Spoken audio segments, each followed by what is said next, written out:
Hello everyone! Today is the very last day of National Lawyer Wellbeing Week, and so the last thing we have to talk about is our emotional well-being.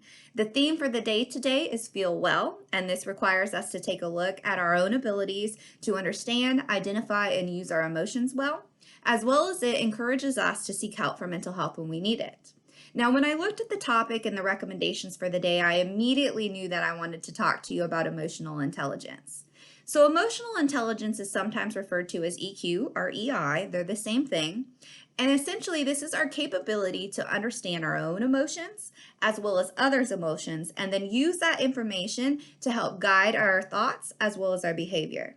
So I can tell you that EQ is not about being nice all of the time, and it's also not about giving free rein to your emotions. Additionally, EQ is not genetically fixed, so that means that we can work towards and increase our EQ, which is a good thing because EQ can predict whether or not we have successful relationships, how well we cope with change, as well as whether we're effective leaders, and it can help determine our overall life satisfaction. If we can improve our EQ, we can become better communicators, we can reduce stress and anxiety, we can also diffuse conflict better, and we can certainly improve our relationships. So how do we improve it? Well, here are a couple of recommendations. One, you want to work on identifying and accurately labeling emotions. So here, work on expanding that emotional vocabulary. Additionally, an activity you can do is you can chart your own emotions. So chart how you think you're feeling, why you're feeling that way, maybe what triggered the emotion, and your reaction to whatever it was that was the trigger.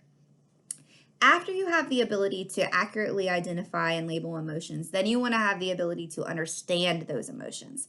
So here's a fun activity you can do here. Watch movies, watch TV, and study the actors' expressions as well as their reactions. That can help you better understand emotions.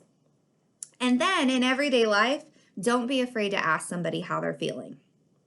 Once you can identify and accurately label emotions and you can understand them, then you can begin to use that information to help guide your thoughts and help regulate your behavior. So you can react better to circumstances and you can focus on the positive.